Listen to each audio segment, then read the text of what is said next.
si estáis estudiando una carrera o lo que sea, es mejor que dediquéis menos horas a estudiar el día anterior, pero os aseguréis que tenéis las horas de sueño que necesitáis, que no son necesariamente 8, hay gente que necesita menos, hay gente que necesita más, porque tiene que ver mucho con la consolidación de la memoria. Se le ha dado un peso a las experiencias durante los primeros momentos de la vida que no encaja del todo con cómo vemos que se comporta la evidencia científica, o sea, que tal vez no tenga tanto peso todo este concepto psicoanalítico de los traumas, muy mal utilizado y muy modificado. Bueno, pues eso es un problema. Aquellas conexiones que suelen activarse con más frecuencia se refuerzan y aquellas que no, pues poco a poco se van debilitando. Algo que yo sí me suelo preguntar mucho es si seremos capaces de reconocer aquellos representantes de definiciones operacionales que nos hemos montado aquí en la Tierra cuando encontremos ejemplos más allá. La vida la hemos definido como hemos podido, tenemos definiciones bastante razonables que van más allá de nace, crece, muere, se reproduce. ¿Quién va a ser inmortal y qué implica la inmortalidad? La inteligencia artificial ya es mucho más inteligente, según muchas definiciones que podemos dar, que una gamba. Y en 2030, más o menos, quien sí que va a ir es China, que se está poniendo la cabeza en la carrera lunar, se está poniendo la cabeza en otra serie de cuestiones. Entonces, con esto que me estás contando, ¿quieres decir que el mismísimo Putin y sus amigos tienen razón cuando estaban el otro día hablando y decían que vamos a poder vivir hasta 150 años?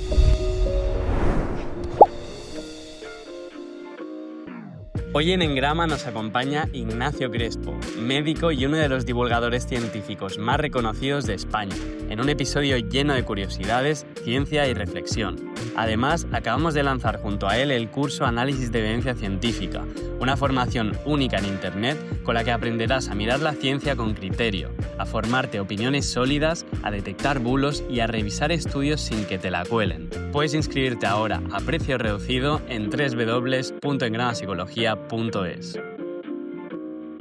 Para vosotros que estáis, supongo que en casa o en el váter, que es donde se ven estas cosas escuchándome, os voy a hacer la siguiente pregunta. Siempre se cuestiona cuál sería el tema del que podrías estar hablando 30 minutos, 40 minutos seguidos. Yo quiero preguntaros cuál es el segundo tema del que más tiempo podríais estar hablando. Lo digo por descartar que sea vuestra experiencia profesional y aquello sobre lo que habéis estado investigando. ¿Cuánto tiempo podríais hablar? Puede que me digáis 5 minutos, 10 minutos, alguno aventurado dirá 20. Vale. En todo ese tiempo, ¿de verdad creéis que podéis decirme de dónde habéis sacado cada una de las informaciones que vayáis a compartir? Porque ya os digo yo que no. O sea, igual si es vuestro tema principal, sí, porque habéis estado bebiendo de papers y de fuentes, pero del segundo no. Y sin embargo le dais el mismo estatus de verdad y consideráis que el tiempo que podéis estar hablando de eso es un tiempo que podéis llenar con ese contenido que tal vez no sea del todo riguroso. Y lo digo porque a mí me pasa, porque yo estoy constantemente preguntándome de dónde he sacado determinada información y por lo tanto cuál será la validez, o lo que habéis visto en este podcast, es que lo miré hace un año, igual ha cambiado por completo. Y es muy bueno que seamos conscientes de esas cuestiones. Es muy difícil, llegar a discernir qué tiene evidencia, qué no, y cómo podemos saberlo si no somos absolutamente expertos. Por ejemplo, a mí me interesa mucho textos bíblicos y yo no sé ni hebreo ni griego. Tengo un problema muy gordo al respecto. ¿De quién me fío con toda la hermenéutica que ha habido que hacer al respecto? Bueno, he ido desarrollando cierto olfato. No es infalible, pero quiero compartirlo con vosotros, porque ese olfato no es una cosa que nazca en el vacío. Nace de haber visto referencias bibliográficas, haber visto cómo se comporta el sistema y sobre todo conocer muy bien a los medios desde dentro, sobre todo cuando hablamos de tema de ciencia. Eso es lo que voy a intentar plasmaros en un curso que no es por echarme flores, porque no digo que sea maravilloso, lo que digo es que no lo he visto en ningún otro sitio. Eso puede decir que es un desastre o que es fantástico. Desde luego es original. Y quiero intentar con él sentar unas bases de un pensamiento crítico aplicado a el contenido que nos bombardean en los medios. Y quiero hacerlo con vosotros. Así que nada, ya está disponible en la web de Engrama y podéis inscribiros, ¿no? Y no sé qué más deciros. Podéis inscribiros. Ignacio, tenemos 1 hora y algo más o menos y muchas preguntas. Así que vamos a ir más o menos picadito. Empezaremos un poco por la neurociencia, que es uno de tus ámbitos, y luego ya vamos a pasar a cuestiones que has abordado en el curso online que has impartido para nuestra web. Perfecto. Lo primero, un clip que se te viralizó un poco en el podcast de Alex Fidalgo y que me parece muy curioso, que es: si estrangulándote Puedes prevenir el Alzheimer. En concreto, estrangulándome a mí. ¿Te imaginas qué bueno sería eso? O a mí. Cualquiera que me estrangule a mí previene el Alzheimer en el mundo. La respuesta a eso sería que no, y de forma muchísimo más razonable. Decir, oye, es verdad que, como se ha comentado, habréis visto igual algún titular, los deportes que implican estrangulaciones, como el jiu-jitsu, el grappling, algunos tipos de catch wrestling, etcétera, previenen el desarrollo de enfermedades neurodegenerativas. Bueno, pues resulta que hay un estudio que de forma muy inicial, muy como estudio piloto, pareció encontrar cierta correlación entre el cambio que hay en las arterias que se encargan de mantener el flujo de sangre en el cerebro y haber participado en deportes que implican estrangulaciones. Pero claro, de aquí hay que dar muchos pasos para llegar a esa conclusión de que, sin duda, realmente practicar jiu-jitsu previene el Alzheimer y el Parkinson. Y es que primero habría que demostrar que la causa de esa mejoría en la irrigación del cerebro son las estrangulaciones y no simplemente practicar un deporte en general que tiene determinadas características cardiovasculares. Y luego habría que demostrar que ese aumento del flujo sanguíneo ayuda a reducir determinados problemas neurológicos del deterioro cognitivo. Hay muchos pasos. Lo que sí que te voy a decir, que a mí me picó un poco, porque tengo que reconocer que no estoy tan acostumbrado a luego ver los comentarios y el feedback que me dejan en las redes, es que ese vídeo que se viralizó tuvo un montón de comentarios. Yo lo dije con cuidado, tal vez no tanto como ahora, porque hacía menos que se había hecho el artículo. Ahora, pues al ver que no tiene mucha continuidad, igual podemos dudar de él, y esto enlazará con mucho de lo que hablamos en el curso, pero en su momento era razonable decirlo con cierta duda, que es como lo hice. Los comentarios, un montón de gente diciéndome, yo estoy empezando a estudiar biología y creo que eso no tiene sentido. Yo llevo un año haciendo grappling y es súper lesivo. Y es decir, primero, eso es una falacia de autoría un poco extraña, ¿no? De por llevar un mes ya sabes, yo te estoy hablando del artículo, no de mi opinión. Por otro lado, yo llevo unos cuantos años haciendo deportes de contacto, me han estrangulado unas cuantas veces. El otro día mi novia dijo en la oficina donde trabaja, mi pareja ayer me contó sonriendo que estaba muy contento porque había estrangulado a alguien. Claro, tuvo que poner contexto, porque llevaba tiempo sin ir a jiu-jitsu, porque me había ido bien a la vuelta después de una lesión. Vale, ese es mi contexto. Yo tengo formación en medicina. Si tiramos de autoridad, por ahí puedo salir, pero yo no quiero tirar de autoridad. Yo estaba hablando de un paper que tiene cierta evidencia y que, oye, que es interesante plantearlo, porque por muy lesivo que sea el jiu-jitsu, es interesante ver cómo cambian esas estrangulaciones, que a veces son importantes, la forma en la que se comportan nuestros vasos sanguíneos. Pero claramente había un conflicto de intereses como persona que lo Para practica, mí, ¿no? por supuesto. Bueno, pero por otro lado yo estaba reconociendo totalmente que otros deportes de contacto que practico, que implican golpeo, de striking, como puede ser pues, boxeo y Muay Thai que estoy haciendo ahora, son un problema, son un riesgo para nuestras capacidades cognitivas y el desarrollo de enfermedades neurodegenerativas. Y eso sí está comprobado, que a más golpes, aunque sean impactos que parezcan no muy grandes, son microcontusiones y aumentan la probabilidad de desarrollar después Parkinson, Alzheimer. Vamos a remontarnos un poco a tus inicios, y es que tu caso es un poco particular, porque fuiste a la universidad muy joven, ¿verdad? ¿A qué edad? Con 16 años. ¿Cómo fue eso? ¿Por qué?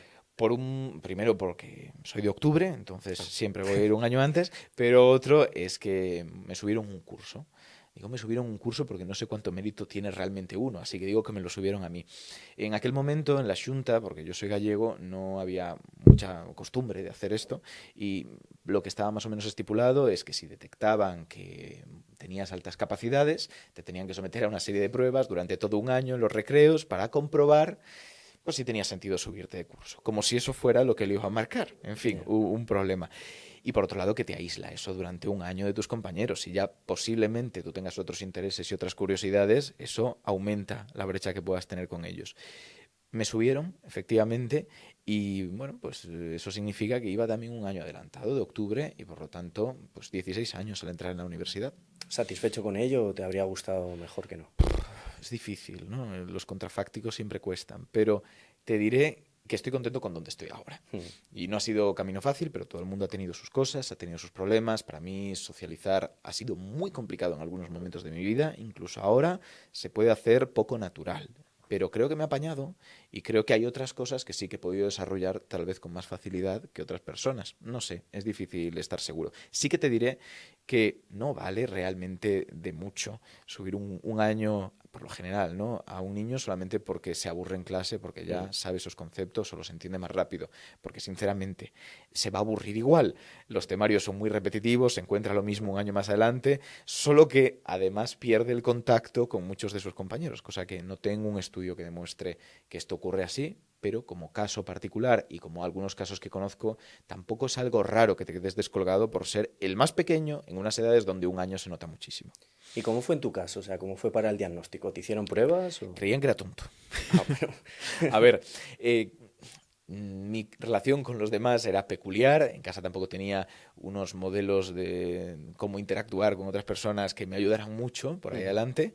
Y eso significa que lo que proyectaba en otras personas era extraño, vamos a dejarlo así. Sí. Y creían que era porque tenía algún tipo de problemilla. Así que me llevaron a la psicóloga del centro, que por lo general los psicólogos que trabajan en los institutos, pues hay mil críticas, pero tengo que reconocer que buenísima profesional y que se lo agradezco un montón.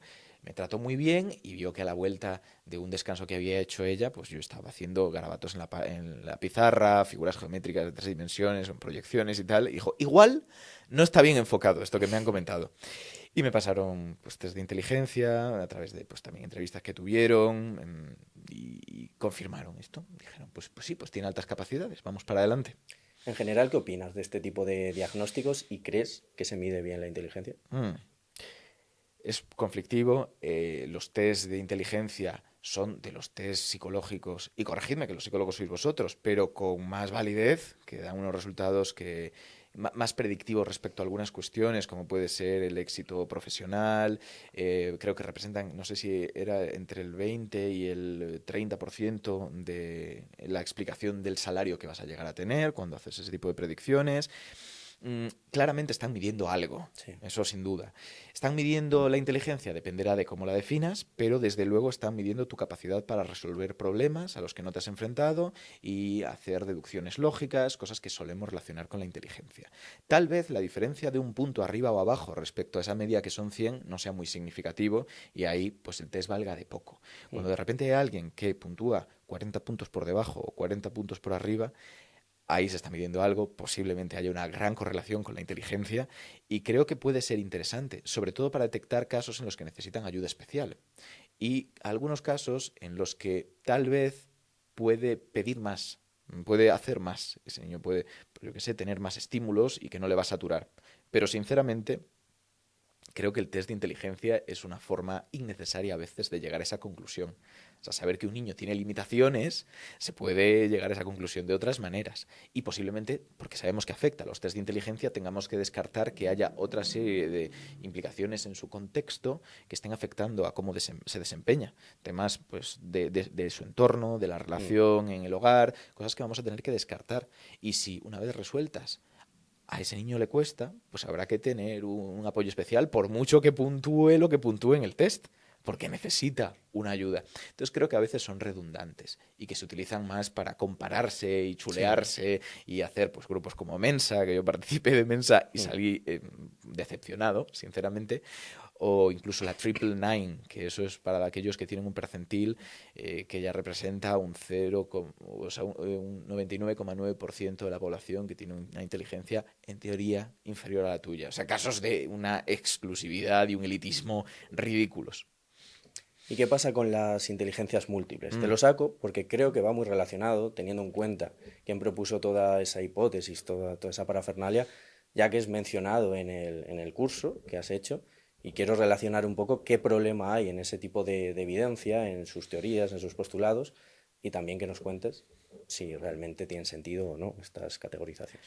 Las inteligencias múltiples se han puesto muy de moda en determinados ambientes, pero sinceramente del mismo modo que tenemos test que claramente miden algo con bastante fiabilidad y capacidad predictiva, que son esos test de inteligencia validados, las inteligencias múltiples no encajan tanto estadísticamente con cómo vemos que se desempeña la gente en determinadas habilidades relacionadas con la inteligencia, que no parecen de ser totalmente independientes entre sí y que sea igual de probable que seas muy bueno en pues, habilidades verbales, pero malísimo en habilidades relacionadas con visión espacial, tal y cual, que lo que vemos que es que por lo general hay cierta base común, eres bueno en una cosa y eres también relativamente bueno en otra, sobre eso desarrollas a través de tus intereses, de cuánto lo entrenas, por supuesto, pero hay una base general que no hace que sean totalmente independientes y tan plurales como las que planteaba Gardner, que es de donde viene.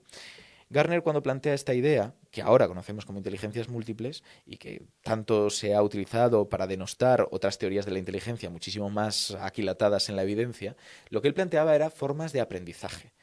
Bueno, esto es conflictivo también por afirmaciones que ha hecho él en determinados momentos, pero tampoco se ha revuelto mucho contra que se le haya atribuido esa connotación de inteligencias como tal. Y el tío sigue hablando cuando sabe que su repercusión y su posición mediática se deben a una mala interpretación de sus investigaciones.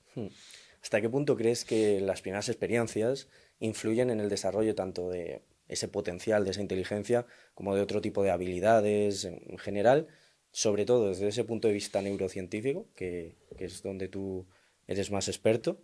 ¿Cuánto crees que influye las primeras etapas? Yo aprovecho para decir que no soy experto en nada, por si acaso, pero sí, a ver, voy a ser muy cauto, porque, por ejemplo, en el desarrollo de la inteligencia, evidentemente algo influye, pero voy a empezar con un disclaimer, por esa cautela, y es que hasta donde sé, y corregidme, que los psicólogos sois vosotros, pero se le ha dado un peso a las experiencias durante los primeros momentos de la vida que no encaja del todo con cómo vemos que se comporta la evidencia científica. O sea, que tal vez no tenga tanto peso todo este concepto psicoanalítico de los traumas, que está muchas veces muy mal utilizado y muy modificado. Bueno, pues eso es un problema. Eso sí, sabemos que el cerebro no es igual de plástico, igual de dado a modificar su estructura y por lo tanto aprender determinadas cuestiones en todas las edades de la vida.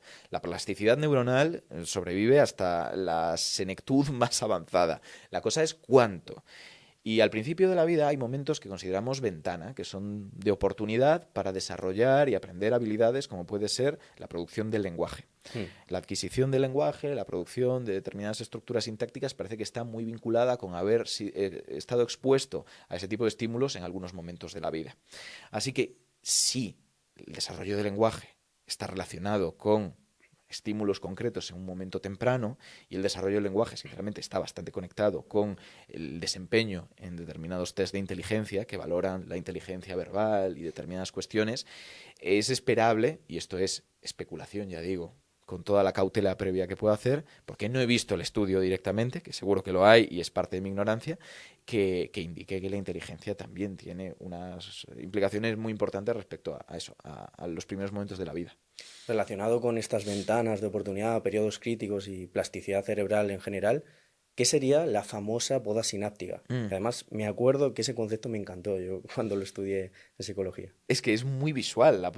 Las sinapsis son esas conexiones que establecen las neuronas entre sí, que son esas células a las que hemos prestado atención en el cerebro.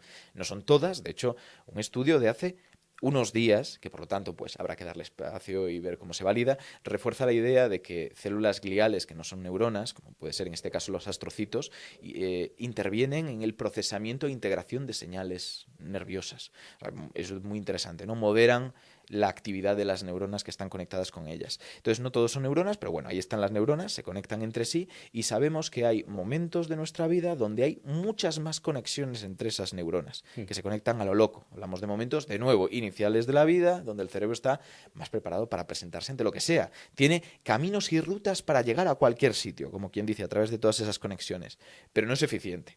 Los mapas de carreteras no necesitan tener 1000 carreteras conectando todas las pequeñas localidades con las grandes localidades de España, ¿no? Suele haber una estructura más o menos radial, se intenta optimizar y el cerebro hace lo mismo. A medida que sabe cuáles son, en este caso, las ciudades principales, ¿no? Las conexiones que más importan, lo que hace es recortar las que son menos relevantes. Es muy difícil hablar de estas cosas sin que dé la sensación de que el cerebro sabe lo que hace y que tiene agencia. Bueno, todo esto ocurre de forma súper mecánica y es que hay, hasta donde sabemos e interpretamos por parte de nuestro conocimiento parcial de la neurofisiología, es que aquellas conexiones que suelen activarse con más frecuencia se refuerzan por la naturaleza de esa propia activación y aquellas que no, pues poco a poco se van debilitando. No necesitan que haya un ingeniero de caminos que diga cómo se conectan esas cosas en tu cerebro, simplemente por su naturaleza está preparado para ese tan conflictivo, ¿no? Optimizarse y poco a poco podar las que no se utilizan para hacer las carreteras mucho más prácticas, más eficientes. ¿Podríamos decir que hay varias podas a lo largo de nuestra vida? Hay podas constantemente. Lo que pasa es que hay periodos en los que ocurren con mucha más fuerza y cuando estamos dejando la infancia, pasando pues, a la adolescencia o la madurez, porque ahí ya hay contextos incluso culturales, ¿no? De qué llamamos cada cosa. Ahí vivimos una muy fuerte. Y es el momento donde empezamos a notar que aprender un idioma, por ejemplo, no implica ser capaz de pronunciarlo a la perfección, que tal vez el niño que lo ha hecho sí, pero ahora nosotros no podemos. Bueno, pues parece que está correlacionado con este tipo de cuestiones. ¿Esas podas siempre tienden a ser óptimas, entre comillas, o puede haber ahí algunos fails? ¿Óptimas para qué? A ver, realmente esas podas... Que perdamos un conocimiento riguroso. Perdemos cosas, eso está claro. Pero precisamente por lo que dije, no hay un ingeniero de caminos que tenga muy claro cuál es la finalidad y no puedes programar en el cerebro que la finalidad es comprender el mundo. Lo que quieres es sobrevivir de la manera más eficiente posible, gastando la menor cantidad de energía, porque eso es lo que va a asegurar que pases tus genes. Hay muchos matices cuando hablamos de las mecánicas de la evolución en todo esto, pero nos quedamos más o menos con la idea. Significa que posiblemente la poda pueda fallar, que haya cosas que no estamos evocando demasiado, pero que de repente sean súper relevantes. Te voy a poner un caso muy extremo, muy ridículo, ¿vale? La película de Slumdog Millionaire. El protagonista gana el Quién quiere ser millonario porque recuerda determinadas cuestiones que han pasado en su vida que son aparentemente banales, muchas de ellas. No son muy relevantes, pero no he pensado nunca en ella y de repente me acuerdo. Bueno, posiblemente por una poda, ya no la poda masiva, esa que ocurre, el paso de la infancia a la adolescencia, sino la poda natural que ocurre constantemente, de sinapsis que se pierden, hubiera perdido esos recuerdos que no mantenía activos. Y habría perdido el juego. O sea, ¿sería eficiente? Pues posiblemente, si nuestra finalidad es ganar eso, como desde una perspectiva teleológica de nuestra vida, ¿no? Que todo nos lleva a ese final de la película, pues habría sido poco óptimo, poco eficiente. Pero como no sabemos cuál es nuestro fin, aquí donde estamos, y que desde luego no es conocer el mundo, sino sobrevivir y perpetuarnos, pues en principio funciona bastante bien. A grandes rasgos, desde la neurociencia, ¿qué se recomienda para fomentar una mejor memoria? Hola, soy Ignacio Crespo y el curso de análisis de la evidencia científica ya está disponible en la web de Engrama. Inscríbete ahora a precio reducido. Desde la neurociencia, ¿qué se recomienda para fomentar una mejor memoria? Dormir bien. Dormir bien. No, de verdad, lo digo porque todos sabemos lo de bebe menos, etcétera, pero dormir bien es una muy buena idea. Diría que no hace falta, pero creo que sí hace falta. Recordar que si estáis estudiando una carrera o lo que sea, es mejor que dediquéis menos horas a estudiar el día anterior, pero os aseguréis que tenéis las horas de sueño que necesitáis, que no son necesariamente 8, hay gente que necesita menos, hay gente que necesita más, pero que os las deis, porque tiene que ver mucho con la consolidación de la memoria, con el paso de la memoria a corto plazo a la memoria a largo plazo. Sabemos que eso es crucial, es determinante. Para tener una buena memoria, aparte de cuidarnos en general y estar sanos, eso básico, ¿no? Hay pequeños trucos. Y sabemos que una cuestión bastante relevante es el entorno en el que memorizamos. La forma en la que evocamos los recuerdos es como si tiráramos de un hilo. No es algo que pensemos y encontremos el fichero en nuestra cabeza. Tenemos que encontrar cómo evocarlos, de qué tiramos, qué nos suena. Y a partir de ahí, pues somos capaces de activar las conexiones adecuadas para que pues lo recordemos correctamente, ¿no? Eso significa que cuantos más hilos tengamos para tirar de ellos, mejor. ¿Cómo lo llevamos esto a la práctica? Y esto es algo que ya sabéis vosotros. O sea, antes de que la neurociencia le diera un mecanismo plausible. Y es, si tú tienes que preparar el contenido para un examen oral y puedes estudiarlo en el mismo lugar donde te vas a presentar ese examen oral, es más fácil que luego des un resultado. ¿Por qué te olvidas de lo que has ido a hacer a la cocina cuando llegas a la cocina? Porque lo has estado pensando en otro sitio. Y luego vuelves a tu salón y en cuanto te pones en el sofá y sientas el culo y estás en la misma postura, tienes los mismos estímulos, dices, que había ido a aquello. Parece casi magia, ¿no? Bueno, pues una explicación plausible es esta, que tiene que ver con estas cuestiones. Y hay otro truco, que es la emoción.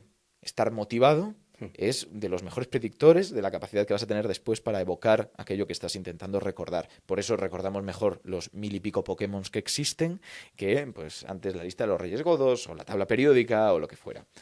O las cancioncitas, hay 1000 trucos. Pues hace, de nuevo, muy poco, hace unos días, ha sido esta semana, se publicó un artículo que de nuevo pues habrá que darle tiempo, habrá que dejar que respire a ver cómo va, sobre la priorización gradual.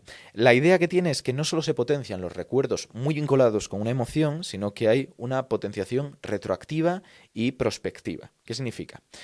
Que si yo, por ejemplo, te pregunto dónde estabas cuando ocurrió el 11S, es muy probable que te acuerdes exactamente del momento de la noticia, pero por algún motivo no solo se ha grabado mejor eso, que sabemos que tiene que ver con la emoción, sino lo que ocurrió posteriormente, donde tal vez la emoción ya estaba más moderada, no era tan relevante, y se ha grabado mucho mejor, a pesar de ser actividades triviales, que cualquier otro día de tu vida.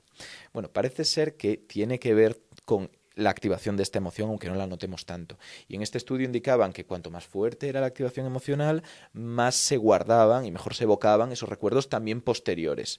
Hasta aquí, más o menos predictivo, ¿no? Pero, ¿qué pasa con lo de antes? Porque aquello que vivimos antes y almacenamos antes de que nos dieran la noticia emocionante no estaba mediado directamente por la emoción. Bueno, pues han tenido otras maneras de justificarlo. Un poco más complicadas y tal, el estudio lo planteaba y la verdad que me parecen interesantes porque lo que ven es que cuanto más relacionado esté el contenido del recuerdo que has grabado en el momento de la emoción intenso con el contenido de los recuerdos previos, porque comparten un lugar geográfico, un momento temporal, que sabemos que nuestro cerebro tiene algunas conexiones que responden a la percepción del tiempo y que parece que ubican, en términos casi absolutos, ¿no?, dónde estás, que este día es este y no el de ayer o el de mañana, pues todo esto parece que puede ayudar a que los recuerdos previos también se refuercen. Curioso. Me recuerda también, bueno, esto de que se selle más la memoria por la emoción a otras hipótesis que hay de pues, aquellos eventos que tienen una mayor saliencia, que interfieren menos, o sea, son menos similares con otros que ya han sucedido. Por ejemplo, si yo tengo muchas experiencias en este piso, es mucho más difícil que las recuerde que si voy una sola vez a Costa Rica, ¿no? Te voy a poner otro ejemplo. Y es que yo tenía una buenísima memoria de todas mis interacciones sociales cuando entré en la universidad. Muy buena. O sea, me acordaba de todo, de todos los detalles. Te cuento el motivo. Que yo no te había tenido apenas interacciones sociales antes. Que yo no tenía una interacción diaria con personas para pues que se diluyera aquello. Era todo nuevo. Entonces era una forma en la que interactuaba con la realidad que ya no ocurre. Y no es que tenga peor memoria, es que ha cambiado ese contexto. ¿Cómo es tu experiencia en ese sentido? Porque a mí me pasa que a lo largo de mi vida, evidentemente esto es mi sesgo totalmente, por eso te quiero preguntar también a ti, que se dan determinados puntos de inflexión en mi vida que a lo mejor, como tú dices, recuerdo muy bien muchas cosas de mi vida, de repente hay una serie de cambios contextuales y hay como si hubiera una poda, ¿no? Seguramente no tenga que ver en ese sentido, pero podría identificar perfectamente 3 o 4 puntos de inflexión en mi vida a partir de los cuales hay muchas de las cosas pasadas que se me empiezan a nublar y sin embargo anteriormente me acordaba con precisión, con detalle. No sé si tú lo experimentas así o realmente no. No noto que afecte a los recuerdos que ya tenía en todos estos casos. O sea, no creo que al empezar a interactuar con personas se haya borrado parte de esos detalles de lo que había vivido en el pasado, pero sí guardo peor los que estoy viviendo en el presente. Y eso significa que tal vez los cambios que yo he vivido han sido más graduales en general, más por la habituación, no tanto por situaciones extremas, que las he tenido, ¿no? Y tal vez han generado otros cambios en mí, pero distintos. Sí que en los últimos años he notado un cambio de actitud muy fuerte respecto a la divulgación, pero porque yo tenía muy claro porque había entrado en la divulgación y es que me interesa aprender y comunicarlo, es ese patito de goma al que le hablan los programadores para asegurarse de que lo entienden, que es una cosa que tratamos en el curso también. Y eso era fundamental para mí, no es tanto seguidores o cuestiones de estas, pero poco a poco, al ir creciendo en la divulgación, uno se rodea de gente súper válida, súper interesante, pero que tiene otras metas. Y eso lo había normalizado hasta que de repente, pues rotura de cristal y creo que en cierto modo me ha distanciado un poco y ha hecho que vuelva a los orígenes en cuanto a algunas de esas prioridades, con la dificultad de que ahora que estoy tan metido en la parte profesional, no todo lo que hago me flipa, pero bueno. Pues sí que lo he notado de esa manera, pero no tanto con recuerdos. Cuando se te olvida mucho del conocimiento que has ido aprendiendo a lo largo de años, de lo que divulgas, bueno, puede ser filosofía, biología, medicina, lo que sea, ¿te frustra mucho? Muchísimo. Y me da mucha rabia estar aprendiendo algo nuevo y decir cuánto me va a durar. Claro. Y lo he notado más con la filosofía que con la medicina. Porque en la medicina creo que hay menos contenido que tenga que memorizar por erudición, que sea tal autor dijo tal cosa, tal fecha, que difícilmente voy a sacar eso por lógica o por contexto, puedo más o menos trazar un mapa conceptual, ¿no? Pero no con detalles. En medicina había más hilos de los que tirar. Y creo que han sobrevivido en mí muchos recuerdos de la carrera, más de lo que van a sobrevivir los de filosofía. Que ahora estoy pues, a mitad de la carrera, retomándola, porque la había dejado ahí aparcada, y me doy cuenta, lo he estado pensando esta mañana, de que de algunas asignaturas ya me acuerdo de relativamente poco. Y me pasa a mí, pero le pasa a prácticamente todos los que han estudiado este tipo de carreras. Y lo que recuerdan es lo que más se ha interesado, lo que han seguido refrescando. Por suerte, recuperar recuerdos que crees perdidos, fíjate que digo crees perdidos, no es que hayan desaparecido, no existe la represión de recuerdos, no son estas movidas, pero que tal vez los tienes ahí muy debilitados, es una posibilidad. Y refrescar contenidos de la carrera o de algo que crees olvidado puede ayudar a que lo recuperes mucho más rápido de lo que tardaste en consolidarlo la primera vez. Sí, muchas veces es volver a esos discriminativos, ¿no? Ese conjunto estimular que había y todo parece que emana un poco de nuevo. Pero yo sí que de pequeño recuerdo de tener grandes crisis, de decir, mira, no quiero aprender nada más porque no quiero aprender para que se me vaya a olvidar. Pero lo bueno es que creo que no aprendo, al menos yo, ¿no? Hasta este punto creo que no aprendo y olvido al mismo ritmo. Y pasa una cosa que es como la hipótesis de la reina roja, que en biología evolutiva se utiliza mucho y viene de Alicia en el País de las Maravillas, de tener que correr mucho para quedarte en el mismo sitio, de tener que estar constantemente cambiando y superando los avances evolutivos, los cambios evolutivos de tus predadores para simplemente sobrevivir, no ser mejor. Entonces, en este caso es algo parecido. El ritmo al que te estás olvidando las cosas, eso va a estar ahí. Puede cambiar un poco, pero va a ser más o menos... va a ser angustiante, sea el que sea. Si tú estás metiendo conocimiento nuevo, al menos, pues las gallinas que entras por las que salen, ¿no? Te quedas con eso. ¿Sabes si hay evidencia significativa de que retengamos más o que se activen determinadas zonas cerebrales más implicadas en X cosas de neurociencia, ¿no? Que tú sabrás mejor? Si aprendemos a través de, por ejemplo, libros o a través de pantallas, que siempre está ese tema muy controvertido. Pues es muy interesante, es complicado. Creo que hay muy poco consenso en general en lo que yo he visto, porque ojalá pudiera dedicarme a tener un conocimiento sistemático riguroso de todas las líneas de investigación de la neurociencia y del resto de temas que me interesan. Lo que sí que puedo es citar algunos estudios que se han hecho con ebooks, porque eso me parece chulo. Al final es leer, pero es sobre otra plataforma distinta, y sabemos que nuestra forma de relacionarnos con ellos cambia en algunos aspectos, a pesar de que sigue siendo leer, que comparten muchas características, ¿no? Comparten muchas más de las que los separan. Y lo que vieron es que si bien la comprensión lectora era más o menos equivalente, por lo que habían visto, el desempeño ante determinadas pruebas al respecto pues estaba bien, la capacidad para ubicar temporalmente en el desarrollo de la trama un evento era menor con los ebooks. Fue curioso, ¿no? De nuevo, pues es un estudio puntual, creo que otro más también indicaba en la misma dirección, pero lo que me parece interesante es, ¿recordáis? ¿Recuerdas lo que he comentado de que es más fácil recordar aquello que has memorizado cuando tienes una serie de estímulos alrededor? Uno de los estímulos que a ti te dicen en qué momento de la trama ocurren las cosas es cuánto libro hay a la derecha y cuánto libro a la izquierda. Al revés, no las manos. Con el ebook no pasa. Con el ebook tienes menos. Es plausible, de nuevo, plausible, ¿no? Especulación poco descabellada que tenga que ver con esto. Y si en un caso donde hay tantas similitudes como el ebook y los libros ocurre, pues tiene todo el sentido pensar que con las pantallas en general va a haber cosas que cambien. Y con respecto a ver o escuchar contenido a velocidad por 2, que lo hablábamos antes comiendo, ¿hay evidencia? Pues fíjate, no había visto yo estudios y los habéis visto vosotros, ¿no? No sé quién de vosotros lo indicó. Vale, pues Álvaro, corrígeme, ¿no? Voy a mirarte aunque estés fuera de plano. Comentabas que en un estudio que habías visto pusieron a 2 grupos de personas a consumir contenido, unos a por 1, otros a por 2, y creo que un tercer grupo que lo que hacía era a por 2, pero podía bajar el ritmo, ¿no? O poder verlo 2 veces. Verlo 2 veces. Eso es. Creo que solo comparaban 2 grupos. Pero vale, 2. Vale, no, 2 grupos, ¿no? Sí, bueno. Sí, lo que yo entendí es que, unos podían verlo a 2x y volver a verlo. O sea que básicamente la conclusión era que las personas que lo habían visto a 1x, digamos, retenían mejor que las de 2x, a menos de que las de 2x volvieran a revisar el contenido, que ahí sí que lo hacían mejor que las de 1x. Por eso mi duda era si había 3 grupos, uno de 2x que lo veía 2 veces, uno de 2x y uno de 1x. si nos fijamos, ahí lo que está ocurriendo es que si tú puedes repetir el contenido 2 veces, lo refuerzas mejor, y que si va por uno, tal vez en el momento en el que no estés entendiendo algo, puedes, de nuevo, es tal vez, ¿no? Es especulativo, puedes dedicarle más tiempo para, mientras te cuenta otra cosa que ya sabes, repensar lo que te han dicho, tomártelo con más calma, darle más peso.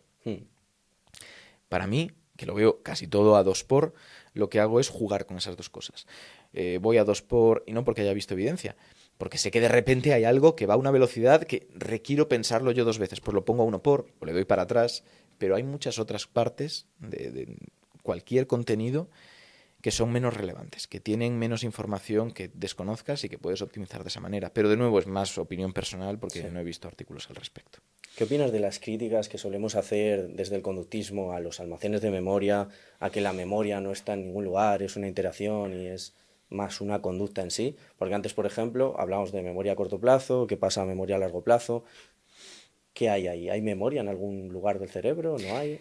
Estamos hipostasiando la memoria, los neurocientíficos. Eso es así, pero lo hacemos constantemente y en realidad podemos hablar de la memoria como un proceso y ubicar dónde ocurre ese proceso. O sea, son cosas compatibles. Creo que en general la neurociencia peca de plantearse un poco algunas de las cuestiones que afirma y de considerar que son entidades, cosas que en realidad son procesos, en general, con la memoria, con la atención, con lo que sea. Es verdad que es un lenguaje más o menos funcional para entendernos y sobre todo para divulgar, puede ser conflictivo, y si bien es difícil decir dónde está la memoria como esencia, sí sabemos que hay una serie de procesos que relacionamos con la codificación o guardar, vamos a decir, almacenar recuerdos, que implican actividad cerebral en determinados puntos, en determinadas conexiones. Pues lo típico, ¿no? Por ejemplo, los hipocampos en la base del cerebro están muy activos durante memoria a corto plazo. Depende de cómo definamos a corto plazo, porque si incluimos de trabajo sí que se llama a corto plazo, si no le incluimos esto ya pasaría a largo plazo. Bueno, ahí tenemos también un cacao, pero sabemos que es un proceso distinto de aquel por el que después hay actividad distribuida en la corteza del cerebro y que tanto cuando estamos, bueno, en este caso sobre todo cuando estamos evocando esos recuerdos, la parte que tiene actividad es esa. Hay muchos proxies ahí del lenguaje para decirte esa conclusión de la memoria se encuentra aquí. Pero, volvemos a lo mismo, si nos estamos refiriendo a que hay actividad electroquímica en estructuras del cerebro determinadas cuando estamos recordando o almacenando información, pues eso sí, eso me parece interesante. Hemos empezado hablando de todo el tema de la memoria un poco por el sueño, por dormir. Te quería preguntar que aparte de para consolidar estas experiencias, estas memorias, ¿para qué nos sirve más dormir? Aparte de para lo obvio. Para las memorias está claro, ¿no? Eso sí. Y te diría que ahí me salgo ya de lo neurocientífico porque creo que es lo principal y es para estarte quieto. Porque diariamente no nos hacemos daño solamente cuando nos cortamos o nos golpeamos. Nuestros músculos y nuestros huesos se comportan en ese aspecto como una máquina que necesita reparación y que si estamos sometiendo a estrés continuo, aunque sea un estrés de baja carga, el movimiento, el subir escaleras, el pisar, eso se acaba acumulando y sabemos que hay lesiones que sí que son lesiones de las que reconoce todo el mundo que son por ese estrés acumulado. Quedarnos quietos durante unas cuantas horas tiene que ver con que el cuerpo pueda repararse, que no estés metiendo el dedo en la llaga, evitando que la herida se selle, por decirlo así, y que pues, los músculos se puedan reparar correctamente. Sabemos que, por ejemplo, dormir las horas que te toca y con la arquitectura del sueño que toca, que esta es otra cuestión, o sea, dormir bien, está muy relacionado con la reparación muscular y, por lo tanto, con la hipertrofia. Es una de las cosas que más determinantes resultan para ganar masa muscular. ¿Y por qué hay fases de sueño? Uy, ¿por qué? Porque es complicado. ¿Para qué? Nunca he pensado qué beneficio tiene estructurar de esa manera el sueño y que la actividad del cerebro no tenga las mismas propiedades durante todas las fases en las que estás durmiendo. La verdad que no me lo he planteado y no he buscado. Pero sabemos que sí que ocurre y sabemos que no en todas sucede lo mismo. Sabemos que el cuerpo está mucho más activo durante las fases más superficiales y de hecho puede responder a determinados estímulos, sonidos, está más preparado para el peligro y luego en las más profundas los sueños que tenemos son distintos, son los sueños de los que solemos hablar, aquellos donde está todo más definido, más onírico, ¿no? También en algún aspecto, pero bueno, que tiene propiedades diferentes y ahí el cuerpo ya está mucho más desconectado. Me puedo poner a especular, pero la verdad que puede haber muchos motivos. Lo que sí que sabemos es que tienen estructuras, propiedades distintas y que la actividad cerebral cambia, con lo que podemos medir bastante bien esos cambios y que además son cambios que son en un mismo orden y que cuando tienen determinada arquitectura, vas pasando de unas fases a otras en el orden y con los tiempos correctos, se correlacionan con más sensación de descanso, más reparación de tejidos, mejor memoria. O sea, algo están haciendo por ser como son. ¿De qué depende que unas personas se acuerden de los sueños y otras no? ¿Depende meramente de que nos despertemos en medio de una fase concreta? La verdad es que es una buena pregunta, ¿eh? Fíjate que esto es un muy buen ejemplo de algo que vamos a comentar en el curso, que es saber dónde están nuestros límites. O sea, si yo no sé algo, está súper bien que diga no lo sé o no me lo he planteado. Y es algo que falta en general. ¿De qué depende? No lo sé. No sé de qué depende. Sé que hay estudios, que hay personas que pueden tener sueños vívidos, personas que no los experimentan. De hecho, ese es mi caso, nunca he tenido uno. Y hay especulaciones y alguna he escuchado, pero la verdad que nunca me he sentado como para discriminarlas de la manera adecuada y saber si me convencen o no me convencen. Y desde la neurociencia hay hipótesis acerca de por qué soñamos. Sí. Hay hipótesis como de todo, hay algunas epifenomenalistas que dicen, pues mira, el sueño no tiene ningún efecto en ti, es una cosa que pasa y ya está. Lo que sí que podemos suponer, precisamente pues por estudios e interpretaciones un poco más cautas, más parcas, es si durante el sueño, de alguna manera, los recuerdos se consolidan mejor, y sabemos que los recuerdos se consolidan cuando los evocamos, estamos posiblemente evocando aquellas experiencias que hemos vivido durante el día, los días anteriores, y la actividad del cerebro cuando experimentamos algo concreto, por ejemplo, ver una manzana, o cuando imaginamos una manzana, es prácticamente indistinguible. Hay algunas estructuras que están activas en un caso y en otros no. De hecho, pues, también salió un estudio hace relativamente poco reafirmando en esta línea todo, así que vamos por buen camino, parece ser que sí, pero muchas del resto de estructuras de esa percepción subjetiva que emerge son las mismas.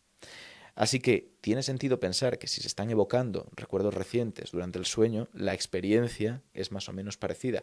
Y si tal vez algunas de estas estructuras que te ayudan a diferenciar lo que recuerdas de lo que vives, lo que estás experimentando en ese momento, no están tan finas, por el motivo que sea, se mezcle la realidad con el recuerdo en esas situaciones y lo vivas pues con esa sensación de participación. ¿Tú te sueles acordar o no te sueles acordar? Por momentos. O sea, ha habido épocas de mi vida en los que me he acordado muchísimo, lo paso muy bien y tengo sueños realmente extraños y momentos en los que no me acuerdo nada y me da mucha rabia. Además, soy de esa gente a la que le gusta que le cuenten los sueños otros. Sí. No porque vaya a interpretarlos, que sabemos que eso no tiene ningún sentido, pero me parece divertido ver cómo ahí desbarra el cerebro por completo.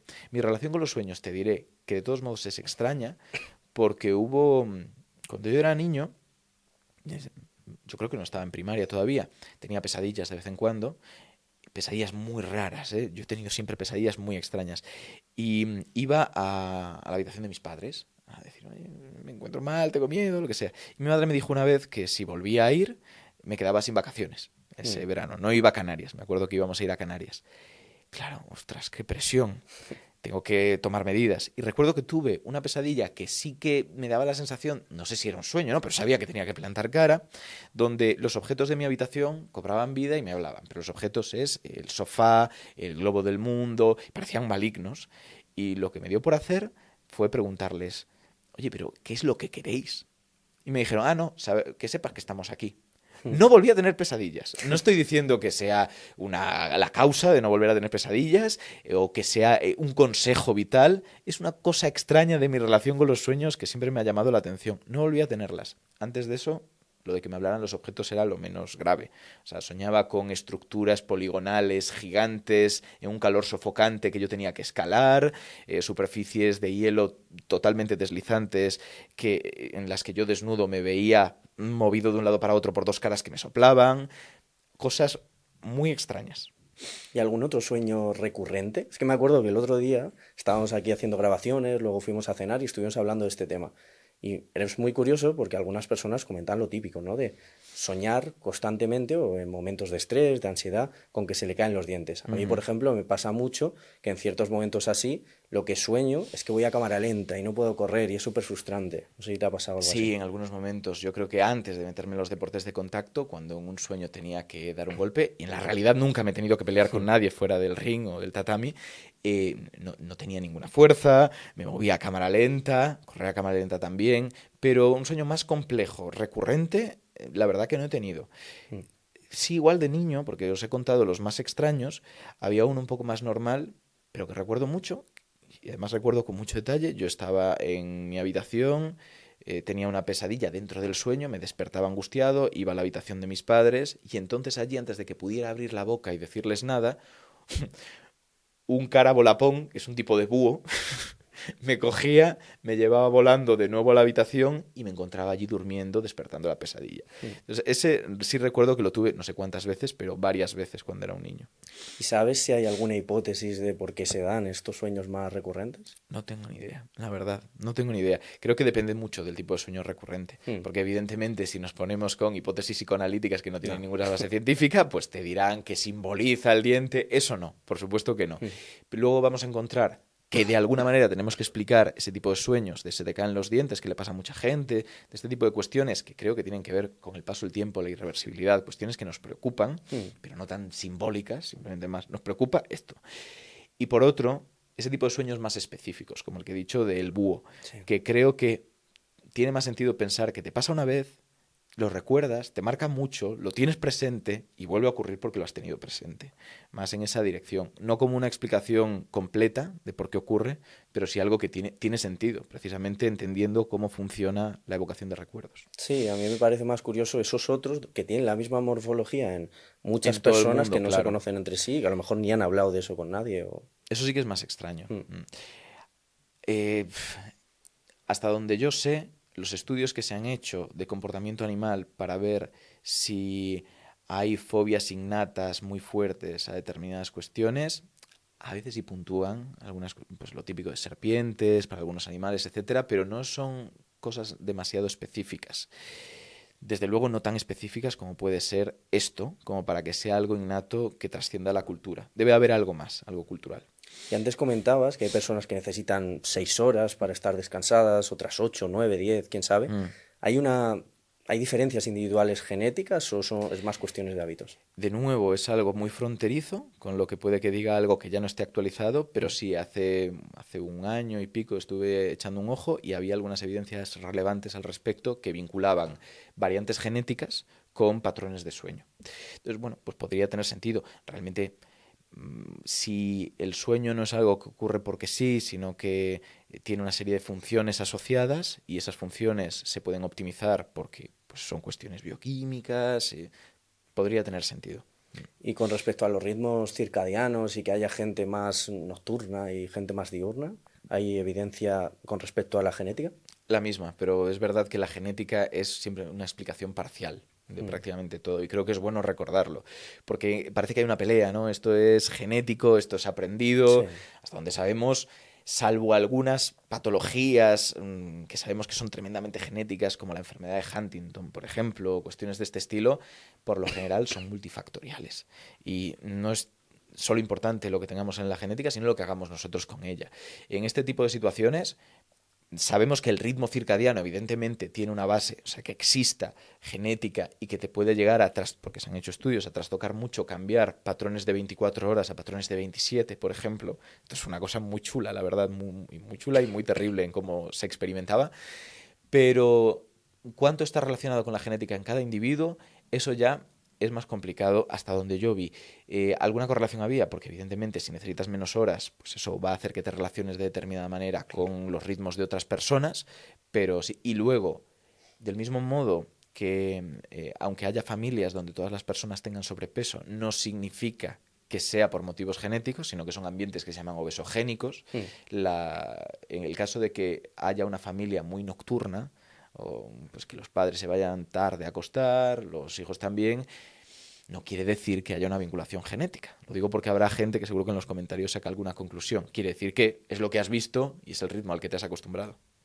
pronto termino con lo del sueño, pero también el otro día que estamos aquí grabando una formación, empezaron a lanzarse hipótesis funcionales desde la psicología, desde el análisis funcional, acerca de cuestiones como la parálisis del sueño o el sonambulismo. Y a mí me parecía un poco que quizás estábamos psicologizando de más ciertos aspectos donde, evidentemente, el factor contextual pues, puede tener incidencia, pero que a lo mejor hay algunas cuestiones como el tema de las fases del sueño y que te despiertes en medio de una, cosas así que sean más relevantes, ¿no? Sí, yo creo que justo en esos casos, sobre todo pues con parálisis del sueño, alucinaciones hipnagógicas, hipnopómpicas, todo esto, está bastante relacionado, o al menos debería estarlo, con las características que tienen las distintas fases del sueño y cómo perdemos el control sobre nuestro cuerpo en algunos momentos, que no podemos realmente tener un control motor fino sobre nuestros músculos, sobre nuestros párpados, tal. Sin embargo, estamos siendo conscientes de lo que nuestros sentidos registran y cómo completamos eso. Además, sabemos que el cerebro, cuando no le damos suficiente información, alucina o fabula. En una privación sensorial total empiezan a ocurrir cosas, hay actividad cerebral espontánea y eso pues implica alucinaciones. Tiene sentido pensar que vaya por ese camino. De nuevo, insisto en el tiene sentido porque creo que es muy distinto eso a sabemos que esto es por esto. Claro. Simplemente es plausible y es válido decir que algo es plausible. Podría ser que fuera por otro camino, igual pues se revoluciona y acabamos entendiendo a la perfección este tipo de alucinaciones a través del análisis funcional, pero parece que hay más. ¿Y podrías contarnos alguna otra cosa de neurociencia que no te hayan preguntado a lo mejor nunca y que digas, esto me parece súper curioso, esto me voló la cabeza y me gustaría dejarlo plasmado? Pues, a ver, fíjate, y creo que esto es una cosa que no me han preguntado nunca, aunque sí he hablado de cuestiones similares. La neurociencia comparada, neuroanatomía comparada, a la hora de ver cómo es nuestro cerebro y cómo es el de otras especies afines, cuánto se puede relacionar eso a la inteligencia, ha dado estudios bastante interesantes, pero hay ahí un problema muy gordo que es con las aves, porque podemos decir, la forma de correlacionar capacidades cognitivas con morfología del cerebro es comparando esas capacidades con el volumen del cerebro, o con la superficie del cerebro, o con el número de neuronas. Pero las aves rompen un poco algunas de estas cuestiones. Tienen cerebros con muy pocas circunvoluciones, al menos las que solemos pensar como córvidos, que son especialmente inteligentes, no responden a eso.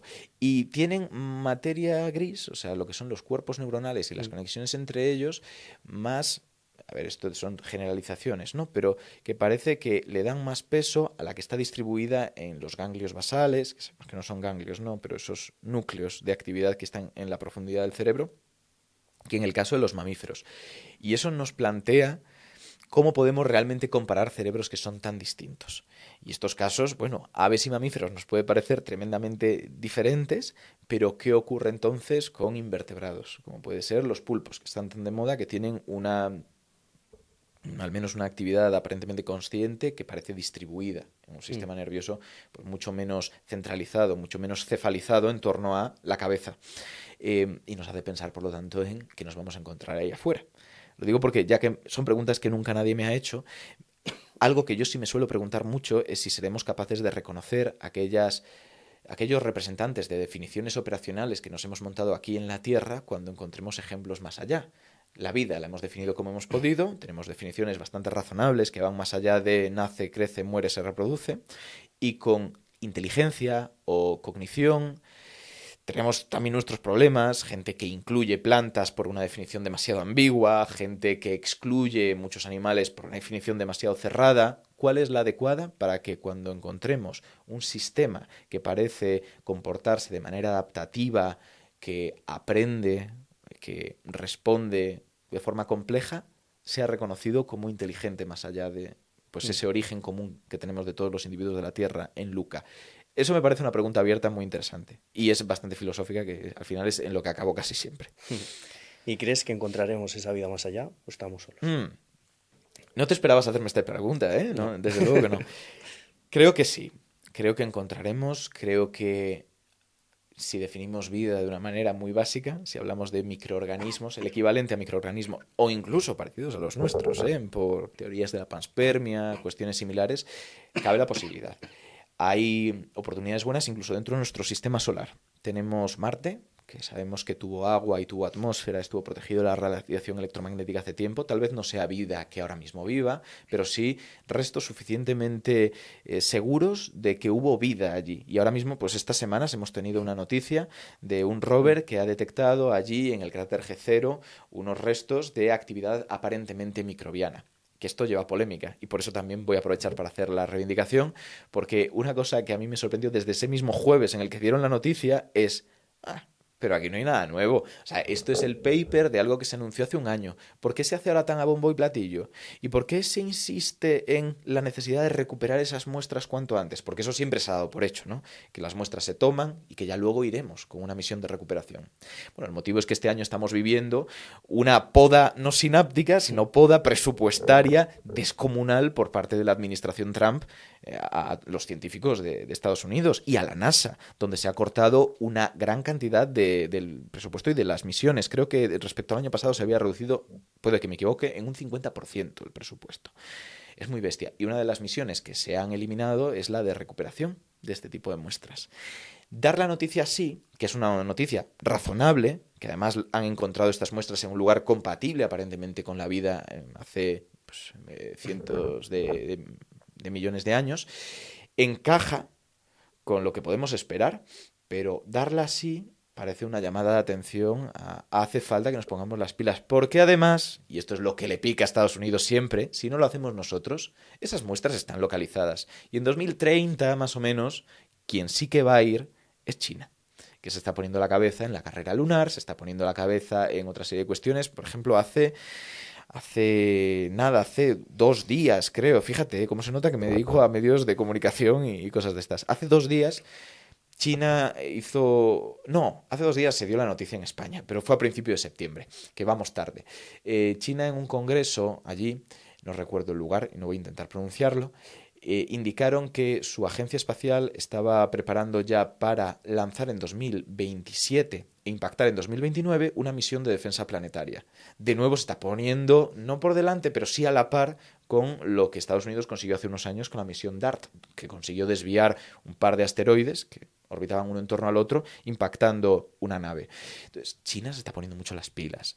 Y ya me sorprendió que Trump decidiera recortar tanto los presupuestos cuando el gigante rojo está ahí, para que ahora, con este anuncio, no tome medidas. Me sorprendería que no salvaran un poquito los presupuestos al menos. En fin, que esa es una opción, pero tenemos opciones de vida en otros lugares del sistema solar y, por ejemplo, hay lunas heladas que tienen 2 o 3 veces la cantidad de agua que tiene la Tierra. Lunas en torno a Júpiter y Saturno que tienen eso, o sea, Encélado, Europa, y que no parece descabellado de nuevo pensar que en esos océanos líquidos debajo de la superficie helada pueda haber formas de vida más o menos reconocibles. ¿Hay alguna teoría, hipótesis así muy loca en la que tú creas, bueno, que no haya suficiente evidencia a día de hoy? No podemos concluir para nada eso, pero no sé, por ejemplo, ¿crees que vivimos en una simulación o que hay multiversos? ¿Hay algo así? ¿O estás muy cerca de lo terrenal? Estoy muy cerca de lo terrenal. Creo que tiene muchos más problemas de los que creemos. Es un tema que además habéis traído aquí a Óscar Teixido. Sí. Es un tema que a él le interesa y que creo que si no ha publicado paper está a punto de publicar uno al respecto. Y que, por ejemplo, no quiere decir que incumpla esto necesariamente todas las teorías de multiversos y de simulación. Teorías igual es mucho decir, pero tienen que adaptarse mucho para no caer en que no conserven energía, en incumplir la conservación de energía. Que luego es que es un tema muy complejo porque según a qué físico le preguntes, la energía no se conserva en muchos procesos físicos que se estudian a diario, de gravitación general y procesos cuánticos, pero eso depende también de la definición de conservación de energía, de que tengas en cuenta que pueda transmitirse al propio espacio-tiempo. Es una movida muy compleja como para que yo tenga una opinión personal. Lo que sé es que no tienen fácil demostrar que eso sea tan probable como te están diciendo.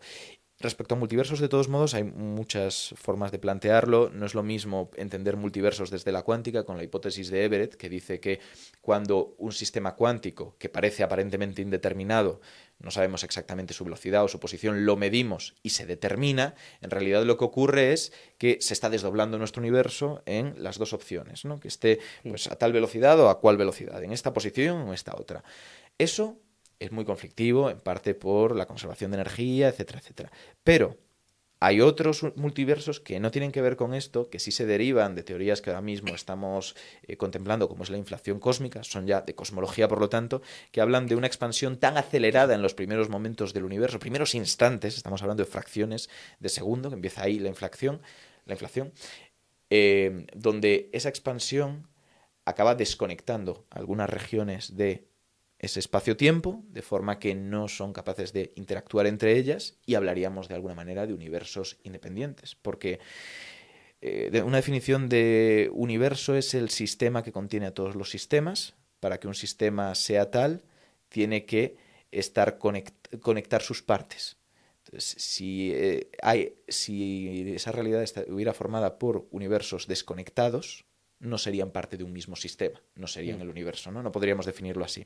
Así que, de nuevo, muy complejo, estoy simplificándolo y cayendo en algunos errores por intentar contarlo en un tiempo razonable, pero me parece muy interesante y creo que es más plausible, con problemas igualmente, pero más plausible que cuando hablamos de esos otros multiversos que son casi esotéricos.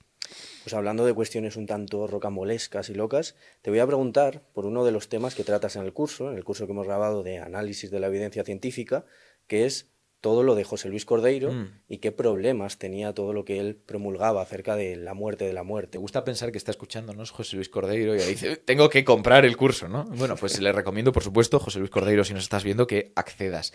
Algo hablamos de ti.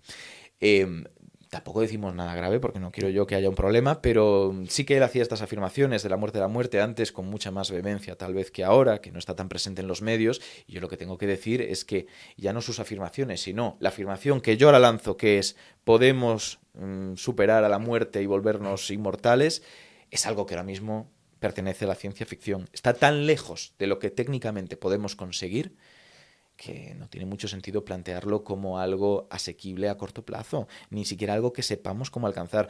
Cuando hablamos de desarrollos en este caso, ciencia aplicada y tecnología, tenemos que tener en cuenta que es muy difícil hacernos una idea de cuándo van a llegar, sobre todo cuando estamos tan desconectados. Cuando a ti te preguntan, ¿cuánto vas a tardar en escribir un artículo o en editar un podcast? Tú lo has hecho 20 veces, ya es algo que conoces, sabes que puede aparecer, que no.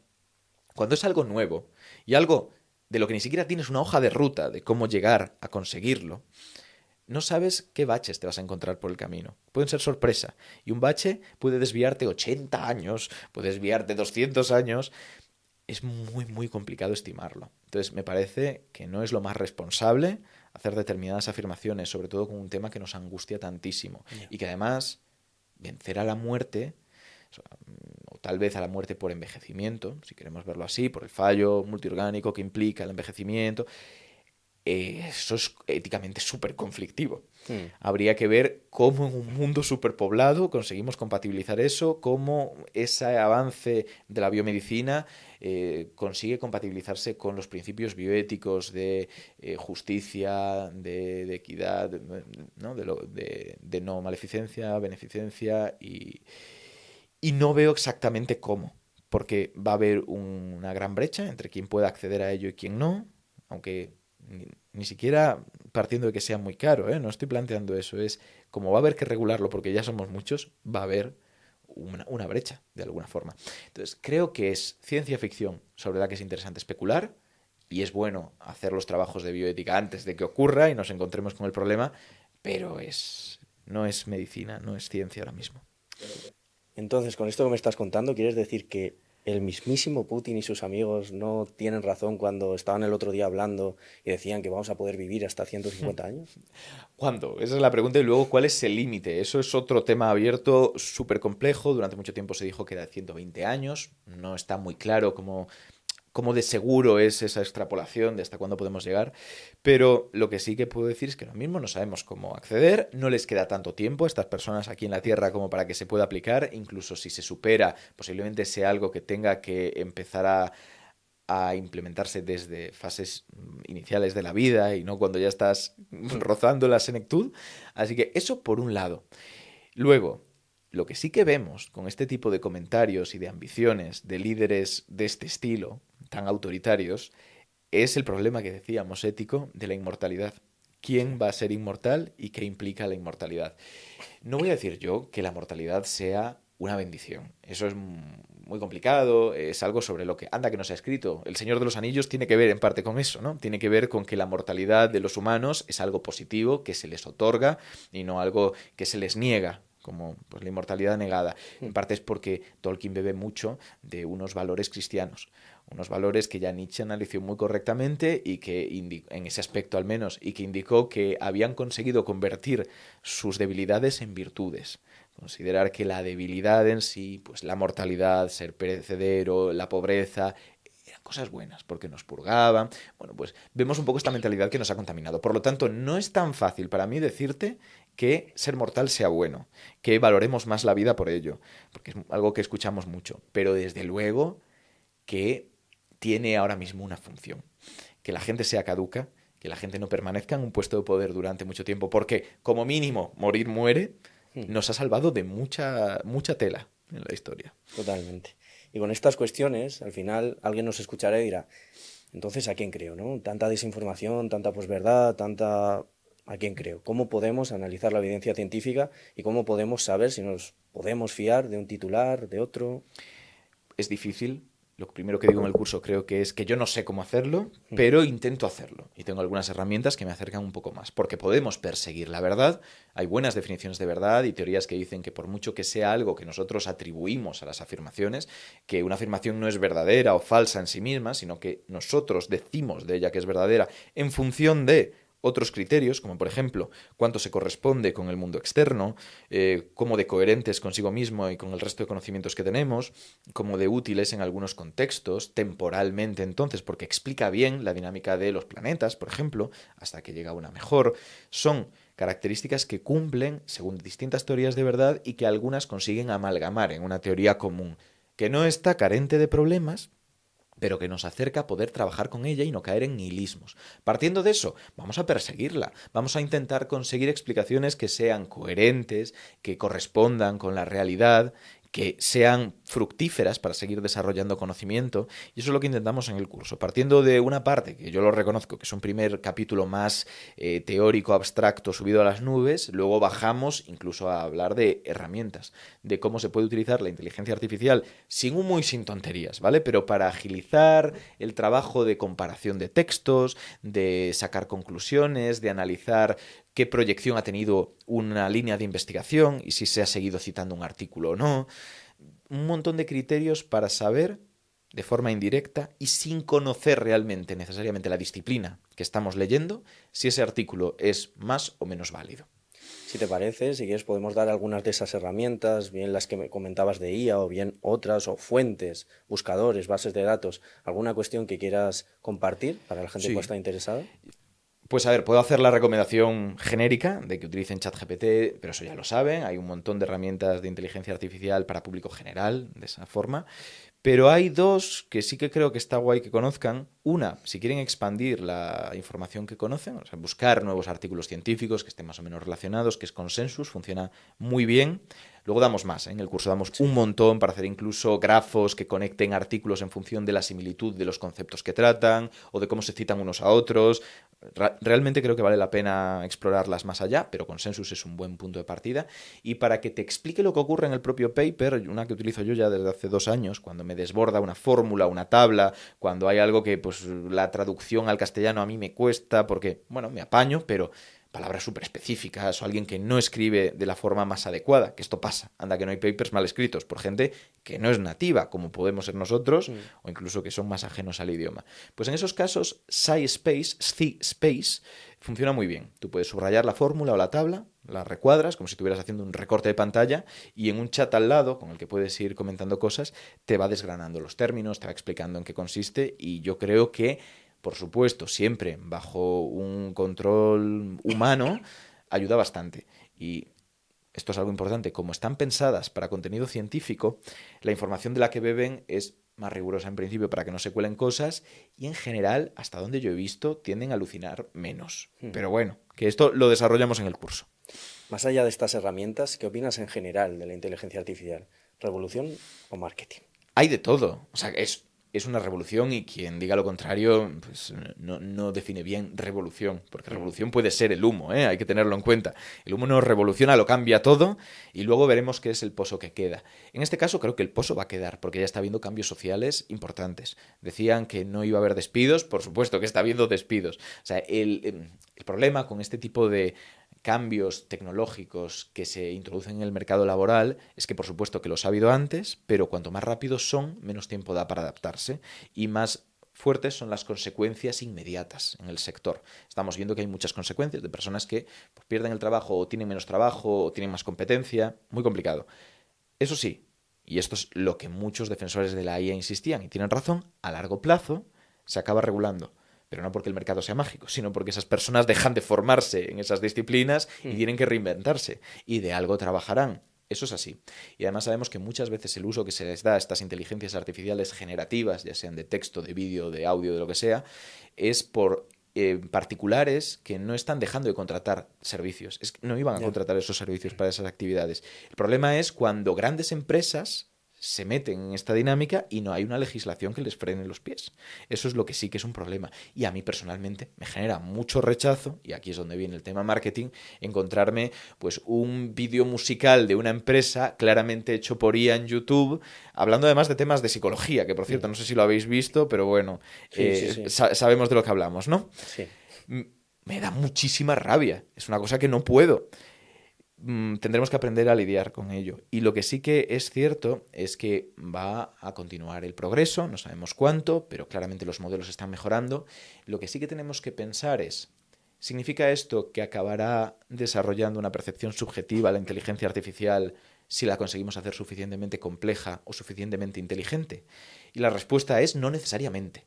Hablamos siempre de la vinculación entre inteligencia y consciencia, hablamos de la vinculación entre complejidad y consciencia, pero no son criterios suficientes. La inteligencia artificial ya es mucho más inteligente, según muchas definiciones que podemos dar, que una gamba. Mucho más. Y probablemente la gamba tiene algún grado de consciencia, de experiencia subjetiva de la realidad. Así que no va a ser solo por un aumento de la inteligencia que lo consiga, algo más tiene que pasar. Y respecto a complejidad ya he estudiado como pues, sistemas complejos en física, interacción entre distintos elementos.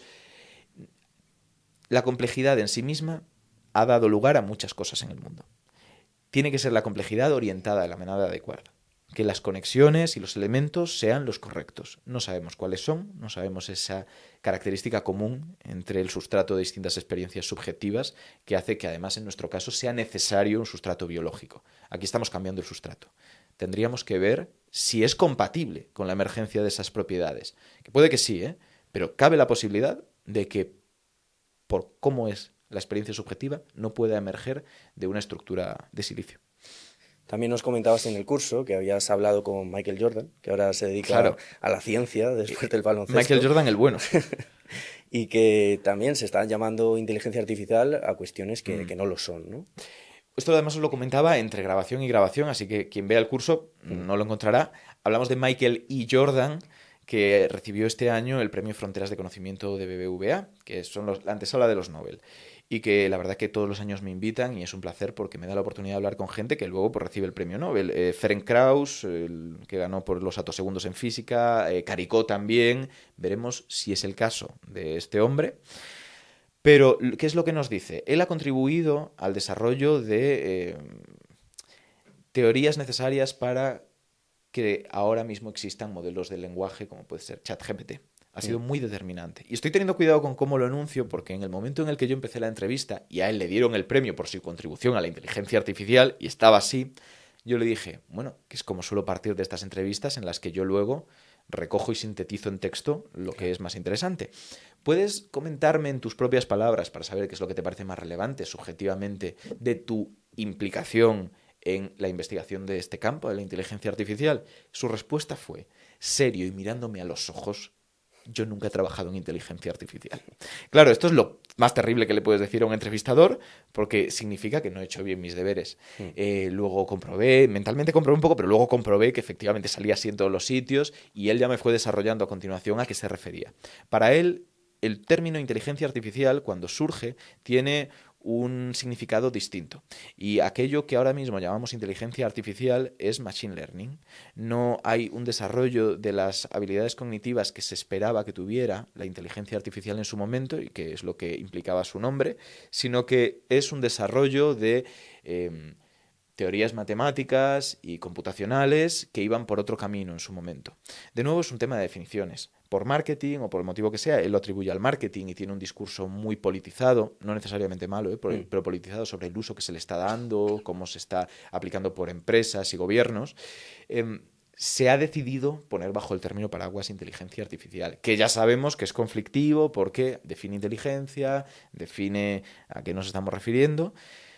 Pero a él le pica, sé que hay mucha gente a la que también le pica, ya no esto, sino que el machine learning en concreto, que a veces el machine learning que nos venden en los papers es estadística de la que se hacía ya hace 40 años, pero le ponen esa palabra y parece todo muy moderno, muy inteligencia artificial de última generación, pues hay gente que le pica. Me parece razonable y creo que, sin duda, un poquito juegan con nosotros. Aquel artículo que incluye inteligencia artificial es más jugoso para publicar en este tipo de revistas. Así que si tú lo dices, te publican más fácil y es probable que estés también cometiendo otra serie de fraude de investigación como cuentas tus resultados. No quiere decir que lo hagas, pero es una pista de las que comentamos en el curso para poder identificar cuándo te están tal vez dando un gato por liebre. Pues si te parece, Ignacio, ya para cerrar, si quieres te diriges a cámara, cuentas un poco más qué podemos ver en el curso, por qué puede interesar a la gente, para quién quizá puede ir más dirigido, y así, con esto yo creo que cerramos y ya quien se interese, subiremos el curso a nuestra web, a engramapsicología.es, y te agradecemos muchísimo tanto esto como todos los ratos que ya hemos compartido en diferentes actos y eventos. Así que todo tuyo. Pues lo primero que os lo agradezco yo a vosotros, porque siempre es un placer. Y para vosotros que estáis, supongo que en casa o en el váter, que es donde se ven estas cosas escuchándome, os voy a hacer la siguiente pregunta. Siempre se cuestiona cuál sería el tema del que podrías estar hablando 30 minutos, 40 minutos seguidos. Yo quiero preguntaros cuál es el segundo tema del que más tiempo podríais estar hablando. Lo digo por descartar que sea vuestra experiencia profesional y aquello sobre lo que habéis estado investigando. ¿Cuánto tiempo podríais hablar? Puede que me digáis 5 minutos, 10 minutos, alguno aventurado dirá 20. Vale. En todo ese tiempo, ¿de verdad creéis que podéis decirme de dónde habéis sacado cada una de las informaciones que vayáis a compartir? Porque ya os digo yo que no. O sea, igual si es vuestro tema principal, sí, porque habéis estado bebiendo de papers y de fuentes, pero del segundo no. Y sin embargo le dais el mismo estatus de verdad y consideráis que el tiempo que podéis estar hablando de eso es un tiempo que podéis llenar con ese contenido que tal vez no sea del todo riguroso. Y lo digo porque a mí me pasa, porque yo estoy constantemente preguntándome de dónde he sacado determinada información y por lo tanto cuál será la validez, o lo que habéis visto en este podcast. Es que lo miré hace un año, igual ha cambiado por completo. Y es muy bueno que seamos conscientes de esas cuestiones. Es muy difícil, llegar a discernir qué tiene evidencia, qué no, y cómo podemos saberlo si no somos absolutamente expertos. Por ejemplo, a mí me interesa mucho textos bíblicos y yo no sé ni hebreo ni griego. Tengo un problema muy gordo al respecto. ¿De quién me fío con toda la hermenéutica que ha habido que hacer al respecto?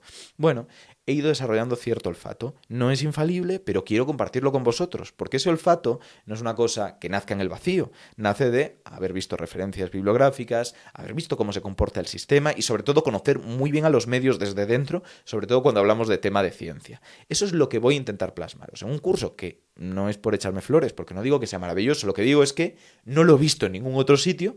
Eso puede decir que es un desastre o que es fantástico. Desde luego es original. Y quiero intentar con él sentar unas bases de un pensamiento crítico aplicado a el contenido que nos bombardean en los medios. Y quiero hacerlo con vosotros. Así que nada, ya está disponible en la web de Engrama y podéis inscribiros, ¿no? Y no sé qué más deciros. Podéis inscribiros. Pues con esto cerramos. Muchas gracias, Ignacio. A vosotros. Voy a ser sincero, no he visto ningún curso parecido de esto nunca. ¿Realmente habéis dudado de todo alguna vez y construido punto por punto la catedral de conocimientos que tenéis? Sacar conclusiones y desarrollar teorías y explicaciones a qué es la materia oscura viendo vídeos de YouTube no es fructífero. Hay algunos expertos que dudosamente son expertos. Ahora mismo, para sobrevivir como investigador, tienes que estar publicando a destajo. Y si un artículo científico, o sea, una investigación, se puede dividir en 2 o 3 artículos científicos distintos, mejor. Así que las revistas son empresas y sus objetivos no son difundir las investigaciones científicas más rigurosas. Entonces, los papers no van a ser la solución. Garner, cuando hace Su planteamiento de las inteligencias múltiples no pretende explicar la inteligencia, lo que pretende es hablar de formas de aprendizaje. Estaba igualmente equivocado, se citó mucho y se citó deformando eso como si fuera evidencia y realmente hablar de inteligencias hasta que empezaron a aparecer algunos papers realmente llevando a la contraria. El ritmo de crecimiento de publicaciones fraudulentas está superando y por mucho el de la producción científica legítima. Eliminar a las personas que hacen la investigación de los relatos. No hablan en primera persona nunca, hablan con frases en pasivo, es como si los estuviera haciendo algo inmaterial las investigaciones. De objetivo tiene poco eliminar parte de lo que está ocurriendo en el laboratorio, que es que hay personas ahí.